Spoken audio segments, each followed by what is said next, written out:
Donc, muni de cette science, de cette ignorance, de tout simplement pas, en fait, de cette curiosité, de ce désir d'aller vers aller apprendre, vers aller apprendre et aller chercher mon chemin, aller tout simplement trouver mon chemin et en même temps, donc ce chemin de la santé, la première étape qui a été, à laquelle je me suis arrêté avant même de prendre le chemin. En fait, et ça c'était suite à la question de Jovet, finalement, avant de dire quelle est ma responsabilité, est-ce que je suis responsable ou pas, je vais vous présenter, je vais vous dire d'abord qui suis-je. Parce que jusqu'à maintenant, si vous avez remarqué, j'ai parlé, et je ne vous ai dit pas qui je suis. Et en fait, quand je vais vous dire qui suis-je, la réponse est qui suis-je. Si je vous dis que je m'appelle Rabi Asbaï, ça c'est une étiquette que m'ont mis mes parents, ce sont mon prénom et mon nom de famille. Voilà. Si je vous dis que je suis papa de 5 enfants et marié, c'est ma relation familiale, ça c'est mon rôle, ok, familial et ma relation avec une dame, ok, qui est ma femme, dans laquelle en fait nous sommes en train d'avoir, moi je suis dans cette famille, j'ai le rôle du papa et elle a le rôle de maman et entre nous, nous avons cette relation. Donc en fait, je suis en train de parler de l'extérieur, ça ne parle pas de moi. Si je vous dis que tiens, je suis passionné par la naturopathie, passionné par le naturel, passionné par tout ça, je suis en train de parler de mes passions. OK? Mais au fait, qui suis-je?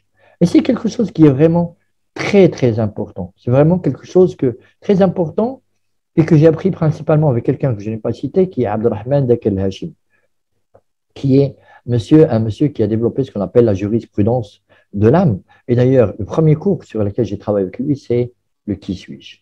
Très, très important parce que on ne peut pas chercher la transformation, chercher le chemin si on ne sait pas ce qu'on est. Si on ne sait pas, même pas, je vais même parler d'où est-ce que je viens, je dis, mais qu'est-ce que je suis? Qu'est-ce que je suis? Et je vais partager avec vous, là aussi, d'accord, juste le résultat, certainement, où il y a des gens qui peuvent être d'accord ou d'autres qui ne vont pas être d'accord. OK, je partage avec vous ce à quoi je suis arrivé, OK, au travers de toutes ces références-là, à la fois spirituelles et à la fois scientifiques et à la fois culturelles. Voilà. Et c'est que je suis une âme. Et ce qui est extraordinaire, c'est que c'est une âme. Tout le monde, toutes les religions, toutes les cultures, tout, en fait, se met d'accord que une âme, c'est un corps et un esprit. En fait, une âme, elle est à la fois composée d'un corps et le corps, il fait partie de l'âme. Et en fait, cette question d'esprit, quand je pose la question que suis-je, c'est pas pour la question c'est pas dans un sens philosophique. C'est pas pour dire, OK, mais qui suis-je, d'où je viens, Descartes et tout ça. Non, c'est pas ça. Mais les réponses, j'ai besoin que ces réponses vont me servir à quelque chose. Et donc, là, le résumé de la réponse, qui suis-je? Je dirais qu'au fond, je suis une âme qui a été une âme qui existe, une âme qui a des besoins, une âme qui a des vulnérabilités, une âme qui a des forces, qui a des forces, ok, une âme qui a des capacités et je peux aller plus loin. D'accord. Donc, les premiers termes, c'est le plus important, c'est je suis une âme créée. Et là, pourquoi ce terme est très important? Parce que si je suis créé, la question n'est pas ou simplement, c'est qui m'a créé, chacun avec sa créance, ou sa croyance. Moi, celui qui m'a créé, c'est Allah. Ok, c'est mon Dieu, c'est celui qui m'a créé, ça c'est ma croyance. Après, chacun peut imaginer ce qu'il veut. Mais moi, quand je dis que je suis une âme créée, une âme qui existe, ben, ça va impliquer derrière que c'est une âme de toute façon qui sera dans le besoin, qui sera dans le manque, elle sera vulnérable.